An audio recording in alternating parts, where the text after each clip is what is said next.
hay una deficiencia relativa de insulina y en ambos casos hay un aumento de las hormonas contrarreguladoras. No olvidarse que las hormonas contrarreguladoras son las hormonas del estrés, las hiperglicemiantes, cortisol, hormona de crecimiento, adrenalina, etc. Entonces, ¿qué es lo que va a pasar? La deficiencia absoluta de insulina, al no haber insulina, el tejido graso aumenta la lipólisis, por lo tanto libera los ácidos grasos, ¿no? Hace la circulación y al hígado, va a convertir estos ácidos grasos en cuerpos cetónicos, va a aumentar la cetogénesis y como son sustancias ácidas van a acabar con la reserva alcalina. El bicarbonato va a entrar ¿no? como para contrarrestar y mantener el pH sanguíneo. Sin embargo, al haber gran cantidad de cuerpos cetónicos, entonces se va a producir acidosis. El pH va a comenzar a bajar. Asimismo, en estos pacientes, el exceso de ácidos grasos libres también se van a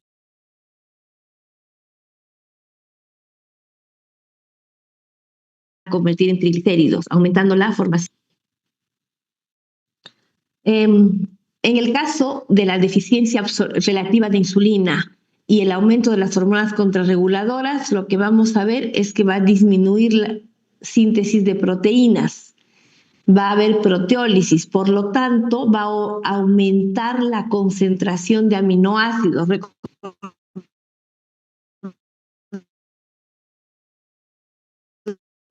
Vemos que las proteínas, ¿no? se forman a través de los aminoácidos en la sangre y estos aminoácidos sirven para que el hígado y el riñón produzcan más glucosa, o sea, aumenten la gluconeogénesis, tanto hepática como renal, ¿no?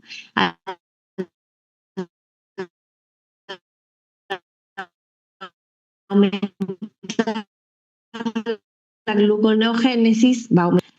Y por lo tanto, una vez que pase el umbral renal, ¿no? Recuerden que normalmente el riñón no debe eliminar glucosa, pero cuando los niveles de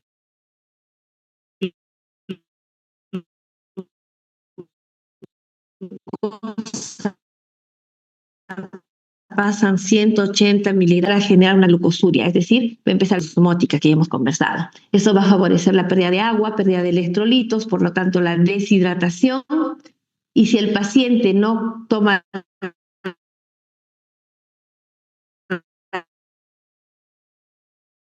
suficiente cantidad de agua, no va a reponer lo que está perdiendo, va a concentrar los solutos en la sangre. Y por eso es que esto se llama estado hiperosmolar. Entonces, ahí tenemos el estado hiperosmolar por aumento de las hormonas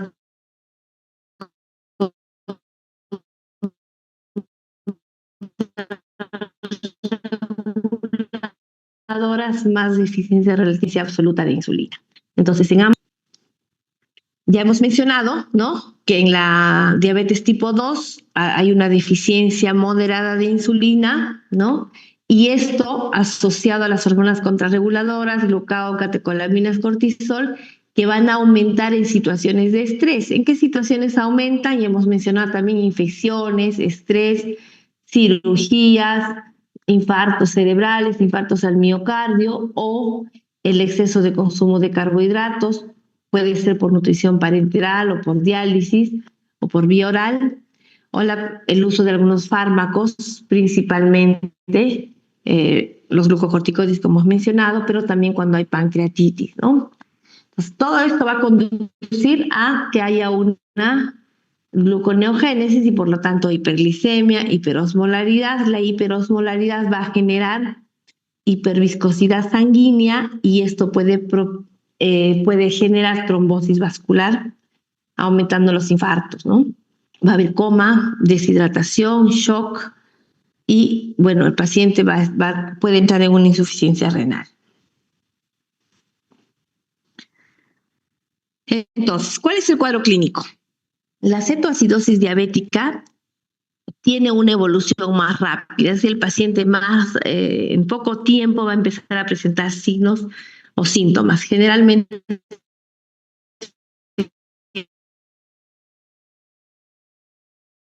en menos de 24 horas el paciente ya va a estar mencionando náuseas, vómitos, deshidratación, astenia, decaimiento y el dolor abdominal. El dolor abdominal es bastante común en la cetoacidosis diabética. Cuando tenemos un dolor abdominal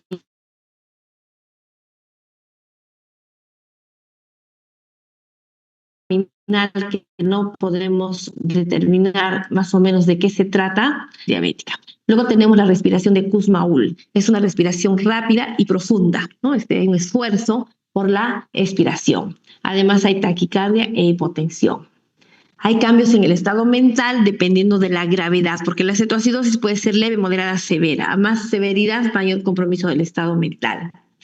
El paciente pueden, a pesar de tener infecciones, puede no tener fiebre o incluso hay hipotermia, ¿no? Cuando hay hipotermia, una infección es de mal pronóstico. Generalmente en niños que debutan con diabetes tipo 1 o que no se aplican la insulina adecuadamente o tienen algún problema agudo concomitante como una infección severa. El estado hiperosmolar es más frecuente en pacientes con diabetes tipo 2. Como les había mencionado, como en este caso todavía el paciente tiene insulina endógena, entonces los signos y síntomas son más lentos. Pueden aparecer en días o semanas previas, ¿no? El paciente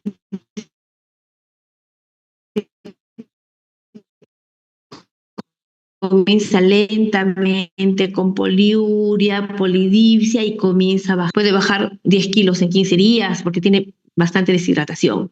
Y esto obviamente, conforme va avanzando el cuadro clínico, va a presentar alteraciones en el estado de conciencia. Pérdida de la turgencia, debilidad, deshidratación, taquicardia e hipotensión.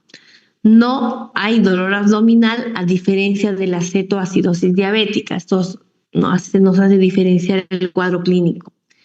Y pueden haber signos neurológicos, puesto que hay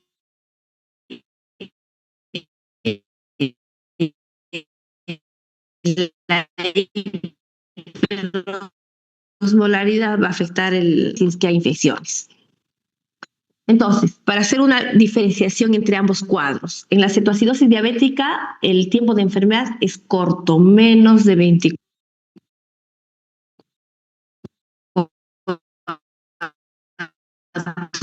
horas. En el estado hiperosmolar, náuseas, vómitos, dolor abdominal. En cambio, en el estado hiperosmolar no hay estos síntomas.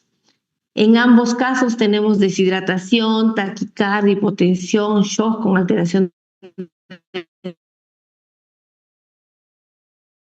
del estado mental. En los casos puede haber una gastritis hemorrágica. En cambio, en el estado hiperosmolar, como es más grave, dura más tiempo, puede llegar hasta el coma con mayor deshidratación. En general, los cuadros por separado se presentan más o menos en un 60-70%. O sea, es decir, solamente cetoacidosis en el 22% de casos del 100% de una crisis hiperglicémica. ¿Por qué? Porque sabemos que la cetoacidosis es más común en diabetes tipo 1 o pacientes tipo 2 con algunas características específicas. Entonces, solamente pura cetoacidosis, 22%.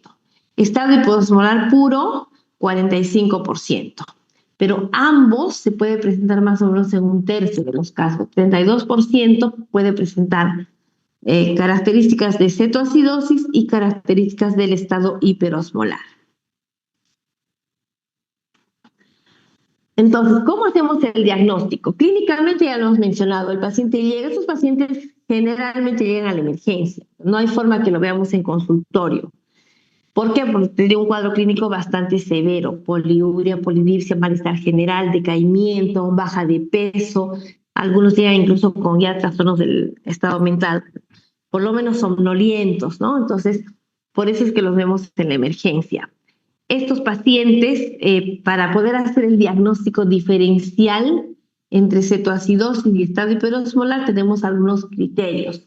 Estos criterios han sido actualizados el año pasado por la Asociación de Diabetes Americana. Eran un poquito diferentes hasta el año 2024, ¿no?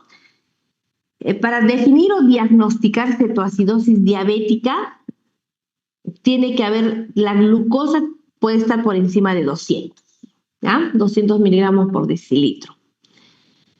Se tiene que comprobar la presencia de cuerpos cetónicos. Existen varios tipos de cuerpos cetónicos, ¿no? El beta-hidroxibutirato, el acetoacetato y la acetona. Pero el cuerpo cetónico que tiene que estar presente es si hacemos dosaje en sangre, beta-hidroxibutirato. Sin embargo, en nuestro país no se hace en muchos lugares eso, ni en muchos hospitales. Entonces, es suficiente que en orina, en el examen de la tira reactiva de orina, hayan 2 cruces de cuerpos cetónicos y es suficiente. Y se tiene que hacer un examen de gases arteriales, el famoso AGA, ¿no? Examen de gases arteriales, donde vamos a ver cómo está el pH y el bicarbonato. El pH tiene que estar menor de 7.3. Recuerden que el valor normal de pH es 7.4 más menos 0.4, pero tiene que estar menos de 3, y el bicarbonato tiene que estar menos de 18. Entonces, haciendo el examen de gases arteriales, podemos definir el diagnóstico de cetoacidosis diabética. En el caso del estado hiperosmolar, los niveles de glucosa tienen que estar muy elevados, más de 600, súper alto, ¿no? Para esto han pasado varios días. Para definir la hiperosmolaridad se utiliza una fórmula, que lo vamos a ver, ¿no? Luego. La osmolaridad debe estar por encima de 300 miliosmoles por kilo. Entonces, estos son los valores. Normalmente la osmolaridad en personas sanas debe fluctuar entre 285 a 295. Cuando pasa de 300 es un criterio diagnóstico de estado hiperosmolar. No debe haber cuerpos cetónicos, porque si hay cuerpos cetónicos ya estamos hablando de cetoacidosis y en este caso sería un cuadro mixto. Y tampoco debe haber alteraciones en el AGA, es decir, el pH y el bicarbonato deben estar normales. Por lo tanto, podemos hacer el diagnóstico de los dos o de uno de ellos, ¿no? Dependiendo de lo que nos salen los resultados. A su vez, la cetoacidosis se va a diferenciar en 3 grados, leve, moderado o severo, dependiendo de los niveles de pH y de bicarbonato. No, leve cuando el pH está no muy bajo, de 7.25 a 7.30, y el bicarbonato de 15 a 18. Moderado si el pH está entre 7 y 7.20, menos de 7.24, y el bicarbonato de 10 a 15. Y severo cuando está menos de 7 con bicarbonato menos de 10. En todos los casos hay cuerpos cetónicos en orina, en sangre. La osmolaridad no influye acá porque no es estado hiperosmolar, la glucosa está más de 200, no está muy alta. El anion gap es un parámetro que se conoce con el nombre de brecha aniónica, que es la diferencia que hay entre aniones y cationes, que también se ve alterado por la cetoacidosis. Y de acuerdo al grado de cetoacidosis también va a haber un compromiso del estado mental. Obviamente en la leve el paciente está despierto completamente, en la moderada ya está somnoliento y en el severo está entre estupor y coma. ¿Cómo calculamos la osmolaridad? ¿No? Ya habíamos dicho que para diagnosticar estado hiperosmolar necesitamos tener una osmolaridad plasmática más de 300. Es muy fácil. 2 sodios más glucosa entre 18. Por ejemplo, si el paciente de sodio tiene, se me ocurre 140 más 140, 280.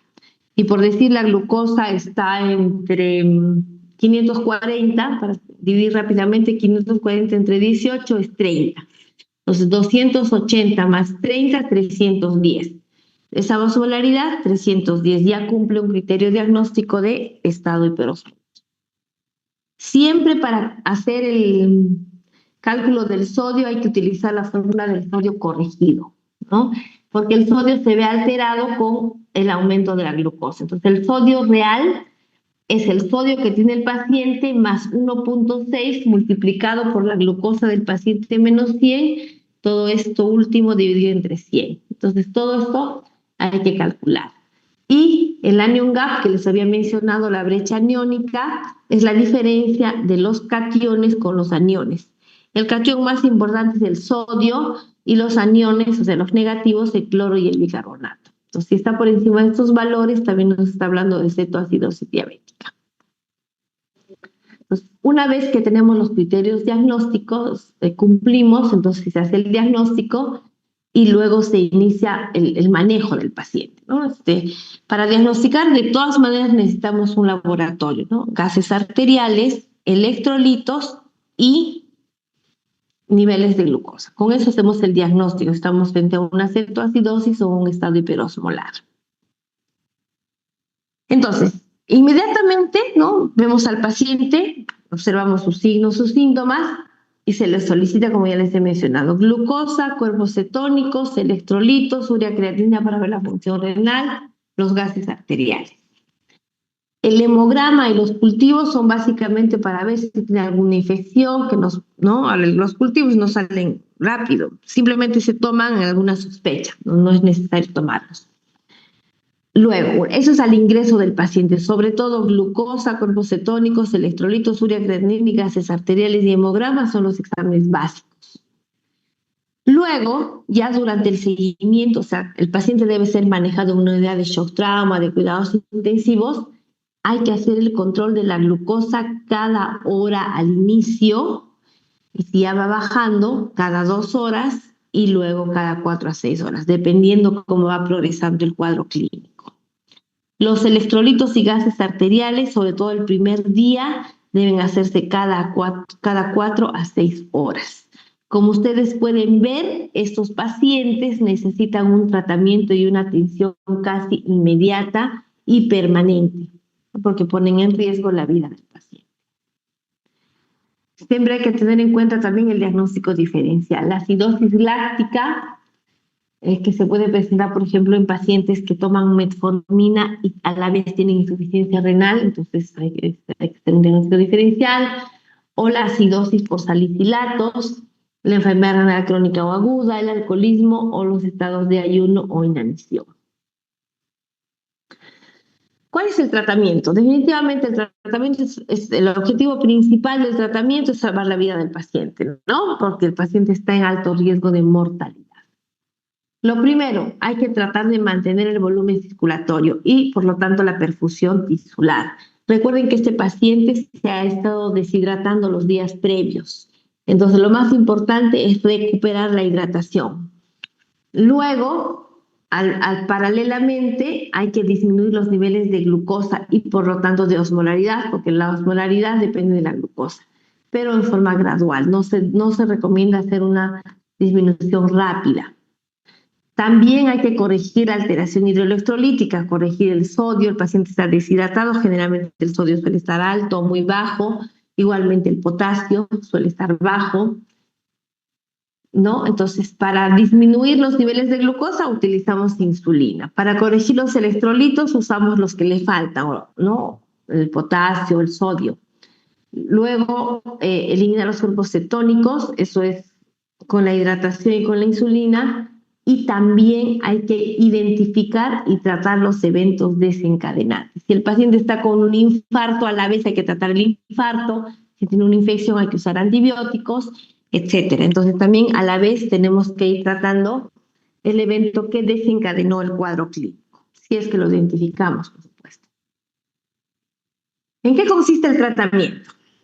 Primero, este paciente que ingresa a una unidad de cuidados intensivos, porque es una crisis aguda, necesita tener una vía de acceso venoso grande, de mayor calibre, porque se le va a infundir volúmenes, ¿no? En grandes cantidades y durante un tiempo prolongado. No es recomendable usar una vía del brazo, bueno, el brazo podría ser dependiendo del grosor de las venas. Entonces, en muchos casos se utiliza el acceso por una vía venosa central, ¿no? Que es un acceso a través de la vena subclavia o la yugular. Para eso los médicos intensivistas o emergencistas son bastante expertos.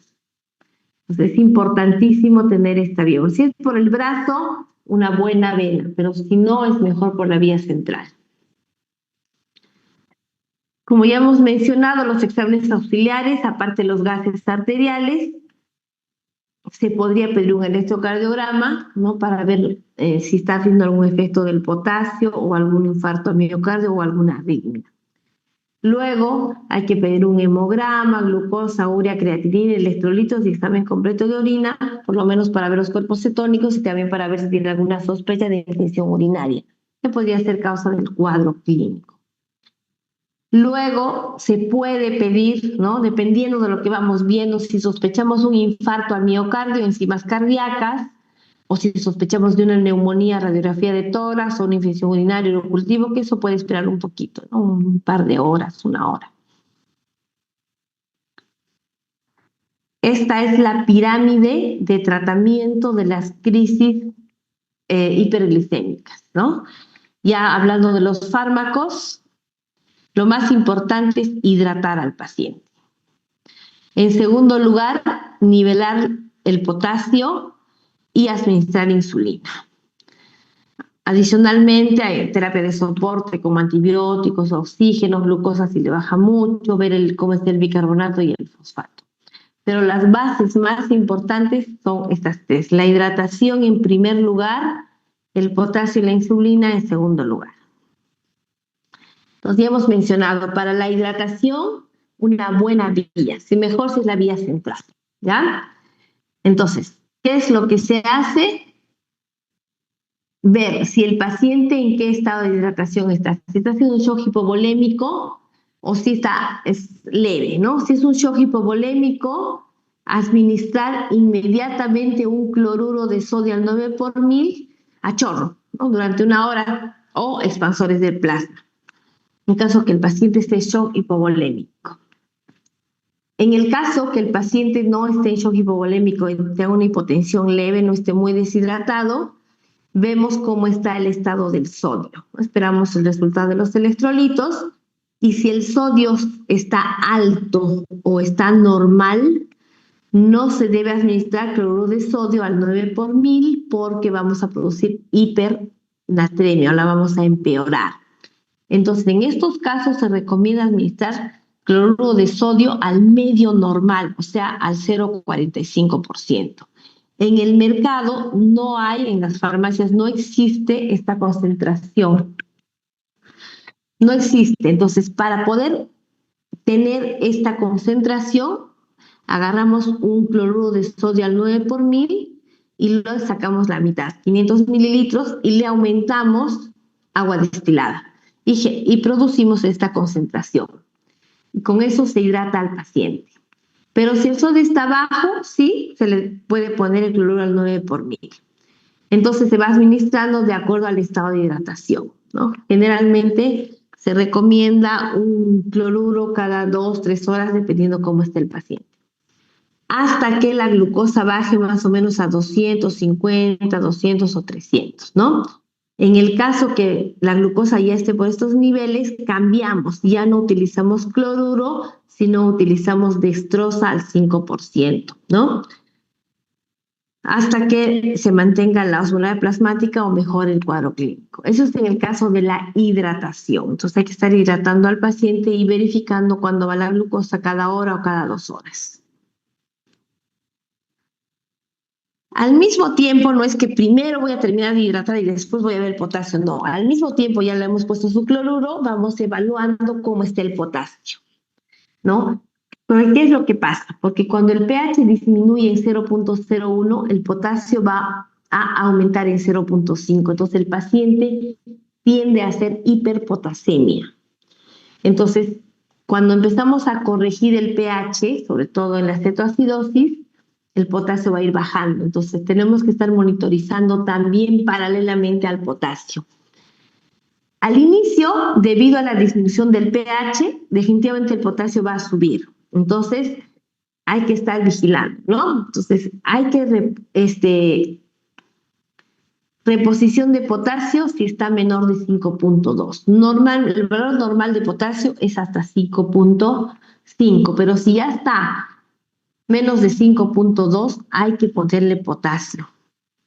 Y peor, si en el electrocardiograma vemos signos de hipopotasemia, o sea, arritmias, hay que administrar mucho más potasio, sobre todo si está a menos de 3.3, que ya es un nivel de potasio muy bajo. Entonces, ¿qué se recomienda? Si el potasio está a menos de 3.3, recuerde que los valores normales del potasio son entre 3 a 5.5. Entonces, si está a menos de 3.3, está bajo el potasio, se debe administrar 20 a 30 miliequivalentes por hora hasta lograr que suba este valor. Esto es lo que se llama los famosos retos de potasio. Una ampolla de potasio, ¿no? Que equivale más o menos a 20 miliequivalentes, se debe administrar en 1 hora. Pero el potasio siempre se debe poner diluido y en una vena gruesa. Por eso es que se recomienda utilizar la vía central. Si el potasio está intermedio, es decir, está entre 3.3 a 5, no se recomienda poner potasio directamente. Se pone en cada cloruro, se pone una ampolla de potasio, ¿no? Para que lo mantenga más o menos al potasio en esos valores. Si está por encima de 5.2, si está en niveles altos, no es necesario suplementar, pero sí hay que estar vigilando cada 2 horas. Porque como hemos visto, el potasio puede subir o puede bajar. Entonces es importante siempre evaluar el potasio. ¿Y por qué se evalúa el potasio antes de la insulina? Porque la insulina también baja el potasio. Entonces, al paciente, número 1, lo hidratamos. Número 2, corregimos el potasio. Y ahí, una vez que está corregido el potasio, ya evaluamos el uso de insulina. Para utilizar insulina, hay que tener en cuenta los niveles de potasio. No se debe administrar insulina si el potasio está menor de 3.3. Porque ¿qué hace la insulina? La insulina, una de sus funciones es ingresar el potasio del espacio extracelular al espacio intracelular. Entonces, en el espacio extracelular, a nivel vascular, va a haber hipopotasemia. Por lo tanto, es mejor primero corregir el potasio. ¿Cuál es el objetivo de usar insulina? Hay que disminuir la glucosa más o menos de 50 a 70 miligramos por decilitro cada hora.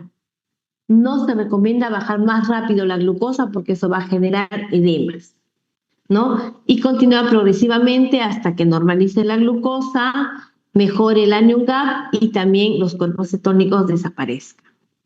El uso de insulina también es progresivo, no se administra a chorro porque también eso nos puede llevar muy rápidamente a la hipoglicemia. En este caso de crisis hiperglicémicas agudas, se utilizan insulinas de acción rápida, de acción corta, como la insulina rápida, que se conoce, que es la insulina cristalina, y la ultra rápida, que es la insulina Lispro. Cualquiera de las dos se deben utilizar por vía endovenosa. Normalmente la insulina en los pacientes ambulatorios, ¿no?, es por vía subcutánea, pero estos dos tipos de insulina están adaptadas también para usar por vía endovenosa y se utilizan a través de una infusión mediante una bomba de infusión. Esta de acá es una bomba de infusión porque esa bomba de infusión regula el flujo. Porque no se puede poner mucha insulina, si no entra, el paciente entra en hipoglicemia y empeora el cuadro clínico. Entonces necesitamos esta bomba de infusión donde aquí se calcula cuál es la velocidad de goteo, cómo debe ir entrando la insulina, ¿no?, a un goteo determinado. Lo que se recomienda es que se administre 0.05 o 0.1 unidades por kilo por hora. Bueno, ese es un cálculo que ya lo hacen los intensivistas, ¿no? Pero la idea general es que se administre por bomba de infusión por vía endovenosa. Esta infusión de insulina se debe preparar 100 mililitros de insulina con 100 mililitros de solución salina, o sea, cloruro, con 100 unidades de insulina, ¿no?, para ir administrando progresivamente. Esta infusión, nuevamente les repito, es por vía endovenosa, con un bolo inicial, y luego se va regulando la glucosa que debe ir bajando poco a poco, ¿no?, hasta que llegue a 300 en el estado hiperosmolar o 250 en la cetoacidosis. De ahí se va bajando la velocidad de infusión, o se va poniendo cada vez menos. Esto sí, recomendamos vigilar la glucosa cada hora, porque el paciente puede no bajar mucho y en ese caso hay que aumentar la velocidad de infusión o puede bajar muy rápido, y en ese caso hay que cambiar el cloruro por dextrosa para que no haga hipoglicemias. Entonces ya hemos visto, recapitulando, la hidratación, ya hemos visto el estado del potasio y la insulina. Luego evaluamos si el paciente requiere o no requiere bicarbonato, ¿no? Recuerden que en los criterios diagnósticos de la cetoacidosis el bicarbonato está bajo. ¿Pero por qué está bajo? Está bajo simplemente por exceso de cuerpos cetónicos que van a acabar con la reserva alcalina. Si nosotros disminuimos los cuerpos cetónicos, el bicarbonato va a subir solo, no necesita administrarse bicarbonato. Por eso que aquí dice, ¿no? Su aplicación es controvertida. Solamente está indicado si tiene una cetoacidosis severa, es decir, si el pH está menor de 7. ¿Y por qué no se debe administrar? Porque aumenta la hipocalemia, o sea, baja más el potasio. Y eso nos genera arritmias cardíacas. Disminuye la captación tisular de oxígeno, es decir, favorece la hipoxemia. Aumenta el edema cerebral, que de por sí ya el paciente está con edema cerebral por la deshidratación severa. Y trastorna la función cardíaca. Entonces, el usar bicarbonato en forma inadecuada, a veces uno se acelera y ve el bicarbonato abajo y la administra el bicarbonato, empeora el cuadro clínico. Entonces hay que tener cuidado en qué paciente se administra el bicarbonato. También en algunos casos se ve que el fósforo y el magnesio han bajado. Entonces hay que hacer dosaje de estos más adelante, quizá después de 3-4 horas que el paciente está más estable. Y si están bajos, pues se restituye, ¿no? Se utilizan sustancias que contienen fósforo y magnesio, ¿no? Sulfato de magnesio y de fósforo. Y esto hay que vigilar siempre la brecha aniónica. Recuerden que de esto depende mucho también el pronóstico del cuadro. Muy bien, una vez que ya hemos dado el tratamiento y la glucosa comienza a bajar, comienza a normalizarse. En el caso del estado hiperosmolar, si llega a 300, porque generalmente hasta más de 600, hay que ir reduciendo la difusión de insulina.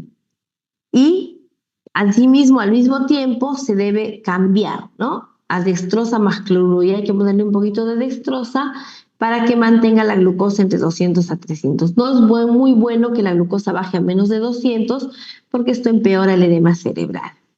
En el caso de la cetoacidosis, si la glucosa llega a 250, igualmente reducir la infusión de insulina, o sea, la velocidad, por decir, está a una velocidad de 7 unidades por hora, entonces le bajamos a la mitad, a 3.5 unidades por hora, luego en una hora más se vuelve a controlar la glucosa, y si sigue bajando, bajamos la infusión a 1 unidad por hora, y si sigue bajando, ya suspendemos. Entonces, cada hora hay que estar vigilando la glucosa para ir viendo la velocidad de infusión.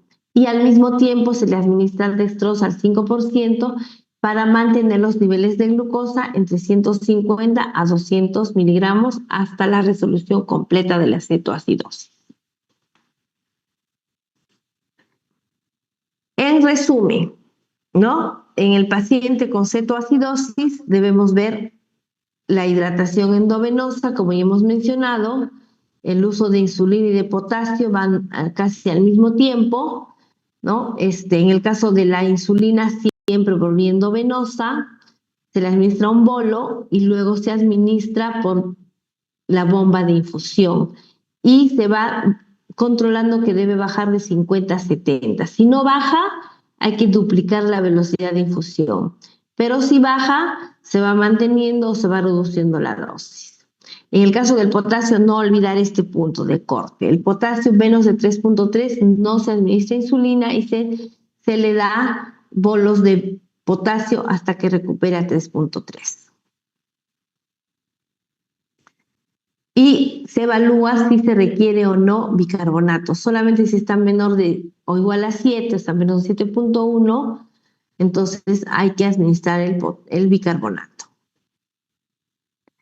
En el caso del estado hiperosmolar, bueno, en este caso no hay problema con el bicarbonato porque no va a bajar. El manejo es casi el mismo. Hidratación incluso un poquito más intensiva porque el paciente está más deshidratado.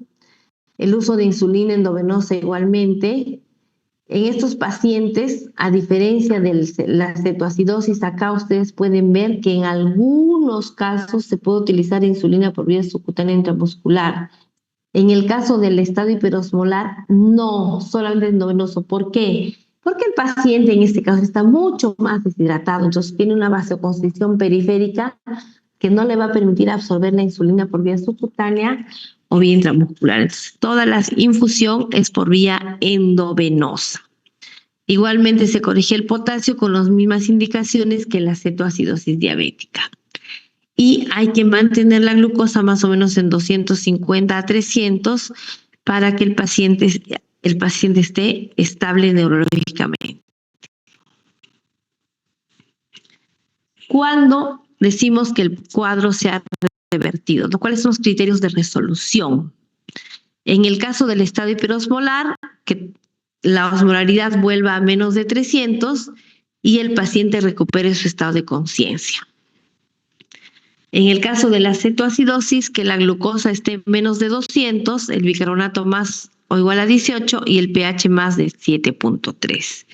Una vez que tenemos estos valores, ya quiere decir que el cuadro clínico ha resuelto y por lo tanto ya no necesita una hidratación tan intensiva y tampoco necesita la infusión de insulina por vía endovenosa. Entonces, en ese caso, hay que cambiar la insulina de vía endovenosa a vía subcutánea. No es que ya le quito la insulina, el paciente ya se recuperó y se va a su casa. No, porque este paciente, si le suspendemos la insulina, va a hacer nuevamente un cuadro clínico igual. Entonces, lo que sí se hace es pasar de insulina endovenosa a insulina subcutánea. Entonces, para pasar de insulina endovenosa a insulina subcutánea existen algunos pasos. Lo primero que se hace es que hay que iniciar la insulina subcutánea 2 horas antes de suspender la infusión endovenosa, porque la vida media de la insulina endovenosa es solo 10 minutos. Entonces, si yo le suspendo, se va a quedar sin insulina el paciente y otra vez le va a subir la glucosa. En cambio, la insulina subcutánea, estamos hablando de la insulina rápida, en 2 horas ya comienza a hacer efecto. Entonces, por eso se debe administrar 2 horas antes. Y se debe calcular cuánto de insulina le vamos a poner. Eso es más o menos, calculamos cuánto de insulina ha usado en las últimas 24 horas y eso es el cálculo, ¿no?, de la dosis total de insulina y hay que reducir el 20% más o menos, ¿no? Estos son cálculos que ya también se hacen en la unidad de cuidados intensivos, pero para que tengan una idea. ¿Y qué insulina subcutánea se recomienda? De la dosis total que hemos calculado durante 24 horas, una vez que le he restado el 20% de esa dosis total, el 50% les debe administrar como insulina basal. Ahora que hagan la clase de tratamiento de la diabetes, van a ver que existen 2 tipos de insulina: la insulina basal y la insulina de acción rápida. La basal es aquella que tiene una vida media más larga. Dentro de esas tenemos a la insulina NPH, la insulina glargina o detemir, y la insulina de acción rápida tenemos a la cristalina, Aspar, Lispro. Esas insulinas son de acción corta. Entonces tenemos que administrar la mitad como insulina basal y la otra mitad como insulina de acción corta. La de acción corta se debe repartir en 3 dosis antes de cada alimento. ¿Y cuáles son las complicaciones del tratamiento? El paciente puede tener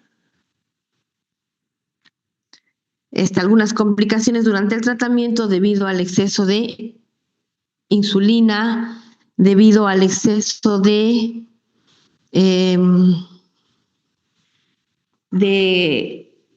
hidratación excesiva, debido al exceso de potasio. Entonces puede tener hipoglicemia o hipopotasemia, edema cerebral, acidosis hiperclorémica. Entonces, estos pacientes requieren de todas maneras tener cuidado con las complicaciones. Para eso está en la unidad de cuidados intensivos, hay que estar vigilando cada hora, cada 2 horas, sus niveles de hidratación, su presión arterial, su presión venosa central, los niveles de glucosa y de electrolitos.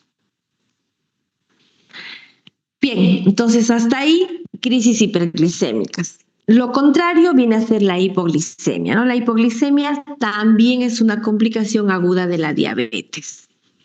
¿Y por qué se da hipoglicemia en los pacientes con diabetes? debido a los tratamientos. El paciente diabético suele utilizar diferentes tipos de fármacos. Hay varias familias de antidiabéticos. Pueden ser orales o pueden ser subcutáneos como la insulina. Entonces, existe un grupo de fármacos antidiabéticos que van a producir o que pueden producir hipoglicemia, ¿no?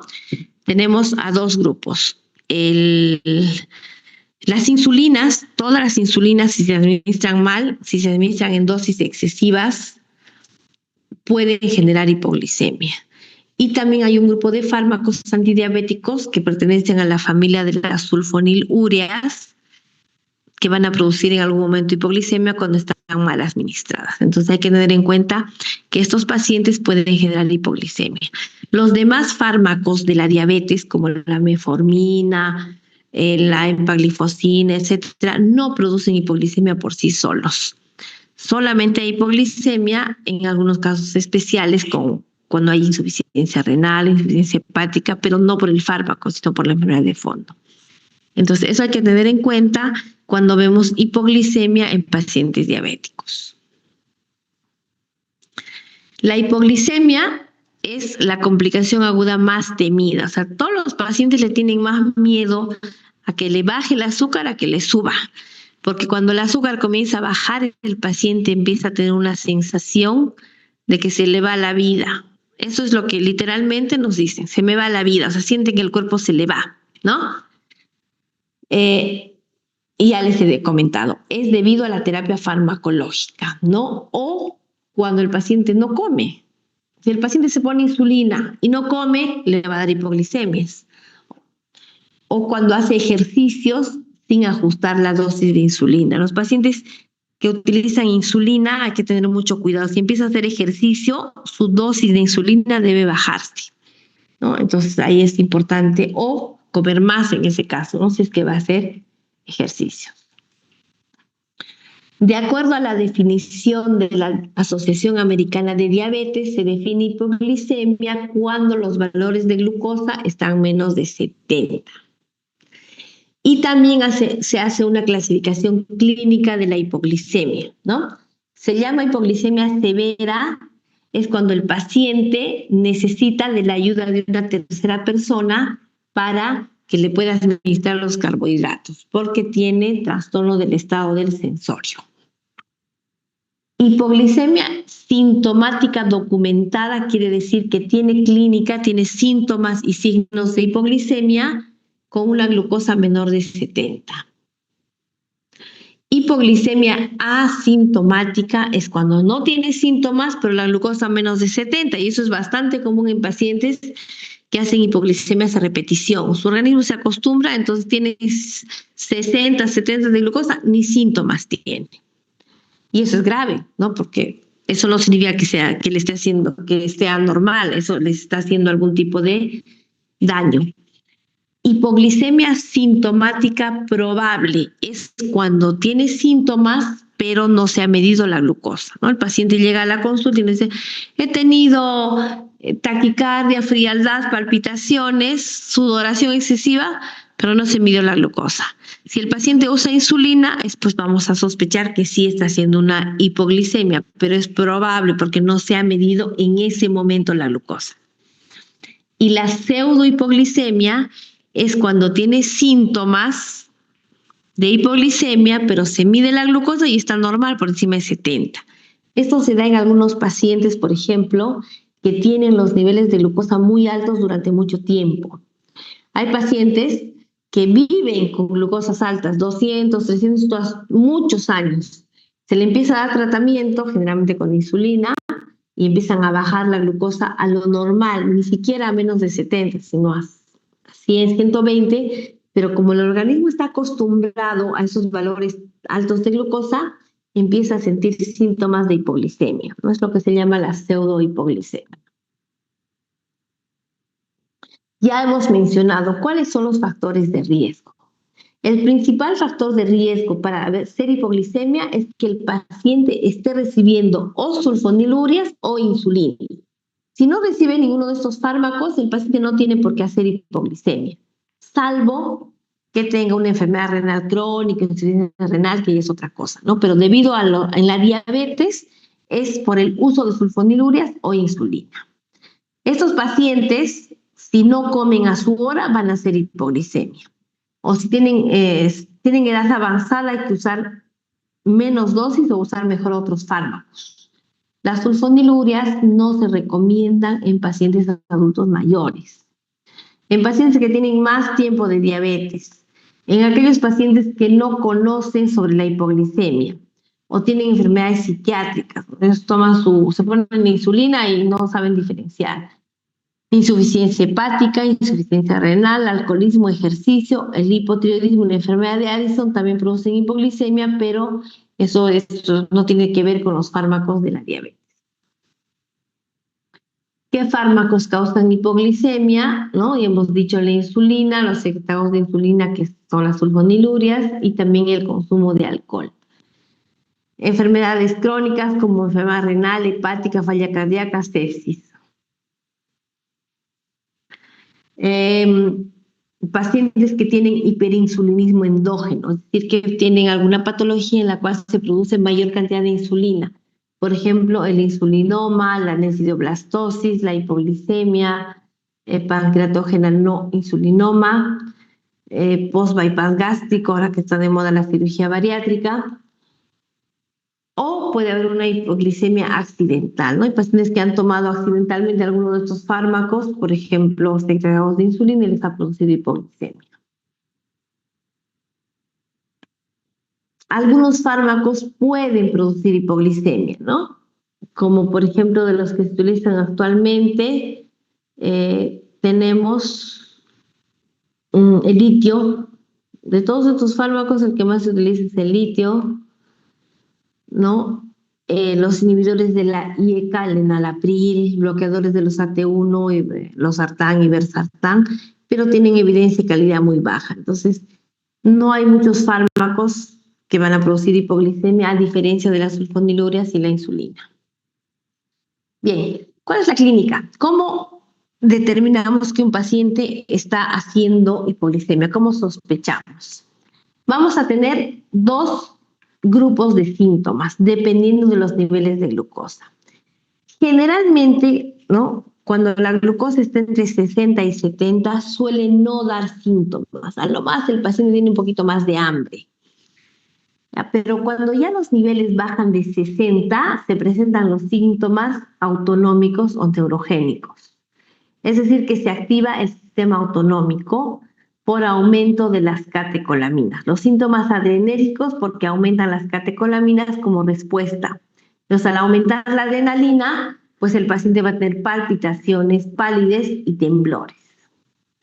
Y aumenta la acetilcolina, eso va a generar sudoración y parestesia. Entonces el paciente inmediatamente va a sentir, no empieza a palpitar, se empieza a temblar, a sudar, a adormecerse sobre todo a la punta de los dedos, las parestesias.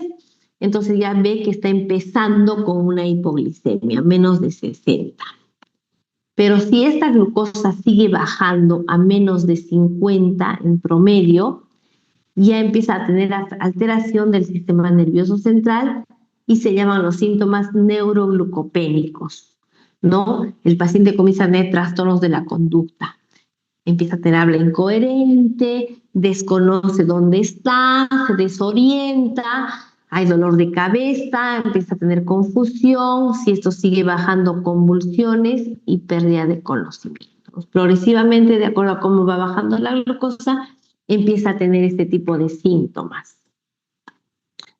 Entonces, los síntomas autonómicos, adrenérgicos, temblor, ansiedad, palpitaciones, mediados por catecolaminas, y colinérgicos, mediados por acetilcolina, sudoración, hambre, parestesias, ¿no? Estos síntomas predominan cuando la hipoglicemia es brusca, rápidamente. Es lo que aparece en primer lugar, ¿ya? Pero estos síntomas pueden pasar desapercibidos si el paciente tiene algún grado de neuropatía o usa beta bloqueadores, ¿no? Como propranolol. Entonces hay que tener cuidado. Y los síntomas neuroglucopénicos, donde ya se afecta el sistema nervioso central, cuando la glucosa está mucho más baja, hay cefalea, confusión, debilidad, somnolencia, visión borrosa, labilidad emocional, cambios en el comportamiento, convulsiones y coma. Esto generalmente se da cuando las hipoglicemias son más lentas, ¿no? Uno se da cuenta el paciente, pasan estos síntomas y de frente aparecen los neuroglucopénicos. Existe la triada de Whipple, ¿no? La triada clásica de hipoglicemia. ¿En qué consiste? 1.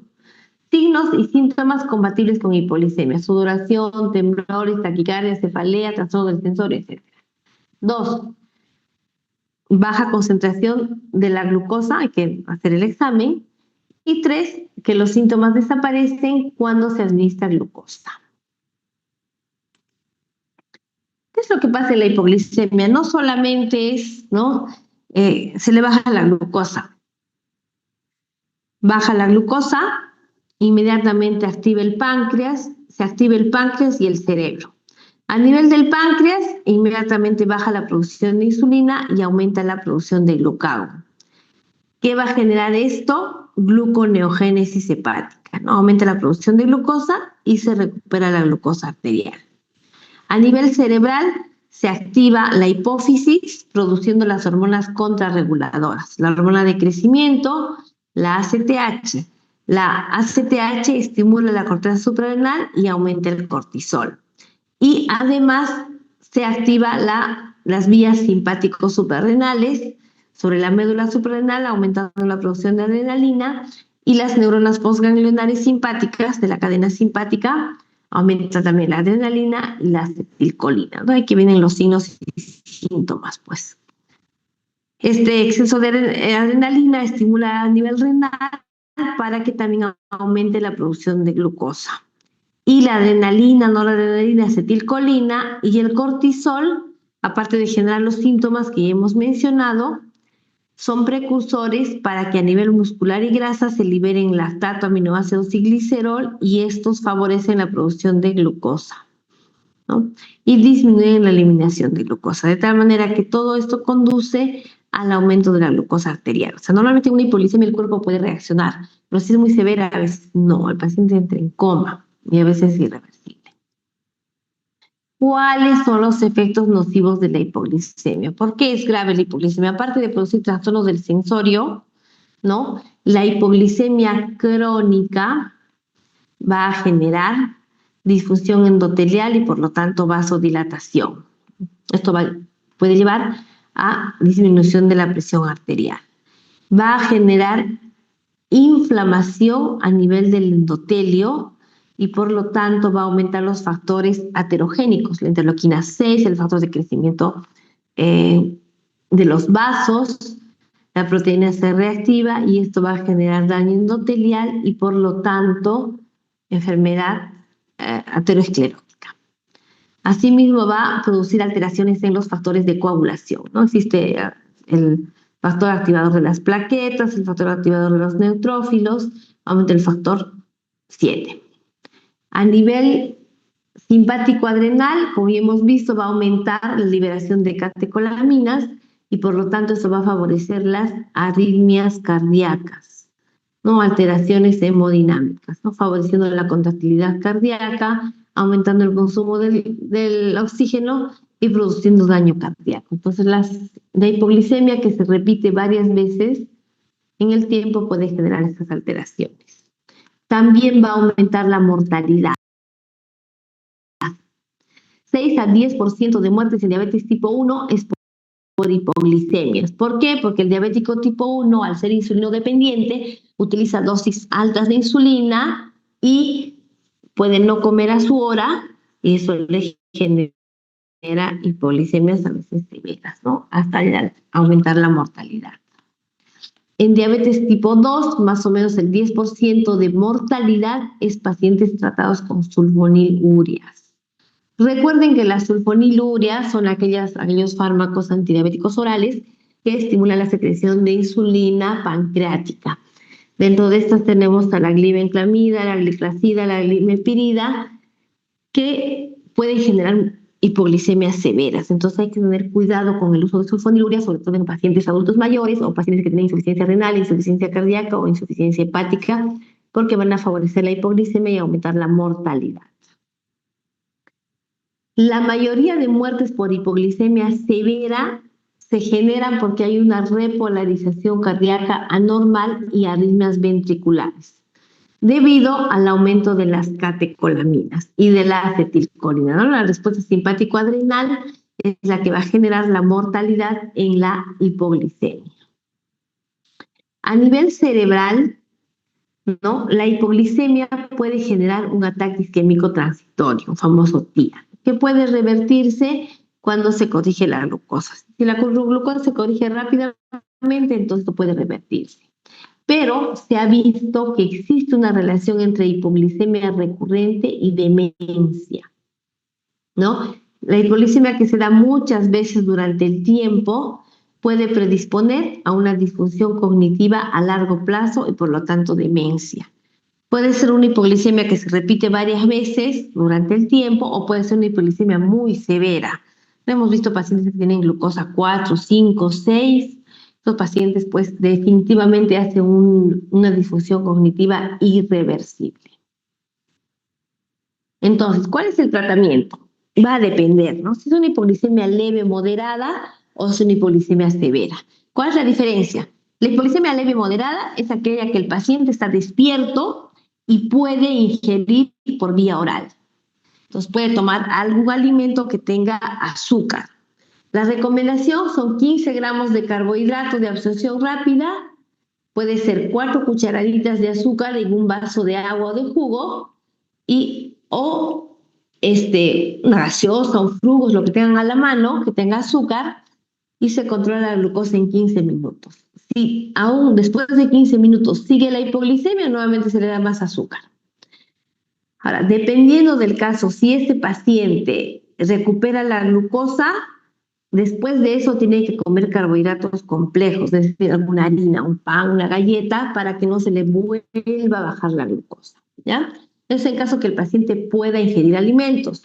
Pero si el paciente ya tiene trastorno del sensorio, si es una hipoglicemia severa, ni se les ocurra darle por vía oral porque lo que va a hacer es una aspiración, una neumonía aspirativa y el paciente se les va a morir inmediatamente. Entonces, el paciente cuando ya tiene trastorno del sensorio no intentar darle nada por la boca, entonces necesita vía subcutánea o endovenosa. En otros países, los pacientes suelen tener por emergencia una ampolla de glucagón, que inmediatamente se lo pone en vía intramuscular y mejora en 15 minutos. Lo cual no hay en nuestro país, la única forma de recuperar eso es que el paciente reciba glucosa por vía endovenosa. Y para eso existen las ampollas de dextrosa al 33%, ¿no? Que tienen 20 miligramos de glucosa. En cualquier caso, cualquier sea el grado, ya sea leve, moderada, severa, el paciente debe recibir, como les había dicho, carbohidratos complejos. O sea, debe comer algún carbohidrato. En el caso que haya sido severa, incluso se le mantiene con dextrosa al 5-10% durante un tiempo prolongado, unas 12 a 24 horas, ¿no? Y luego, ya una vez que hemos salvado la vida al paciente, hay que ver cuál es la causa, por qué le bajó la glucosa.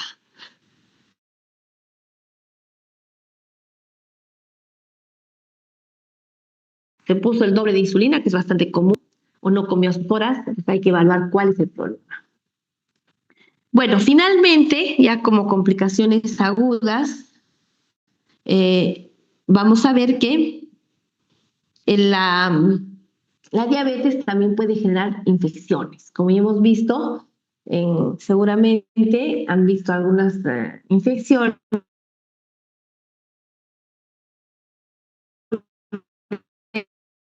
comunes y poco comunes. Las infecciones comunes en pacientes con pie diabético. La neumonía, la candidiasis mucocutánea, ¿no? Generalmente infecciones genitales, infecciones de las vías urinarias o infecciones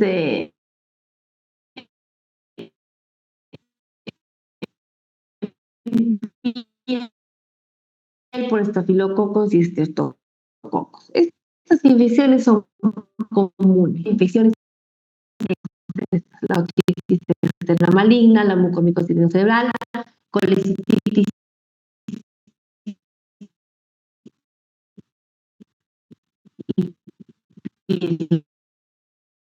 nefritis enfisematosa, oftalmitis causada por pseudomonas, ¿no? La cual va a progresar rápidamente a nivel cerebral, comprometiendo el hueso temporal y puede generar un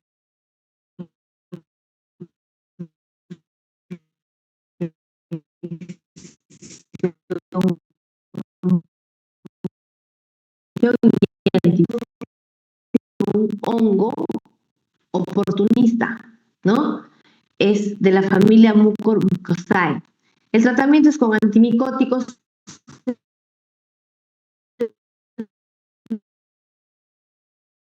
no venosos como la anfotericina B. Es una forma rara de la presencia de gas en la pared de la vesícula. Esto se da en pacientes diabéticos mal controlados que pueden pasar incluso a una peritonitis. El tratamiento es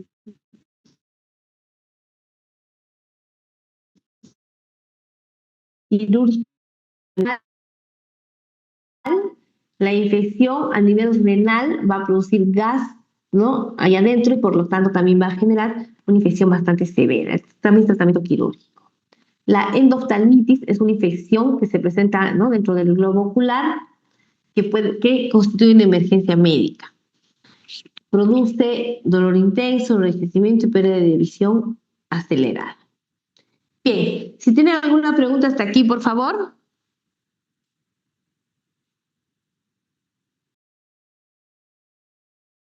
No, doctora.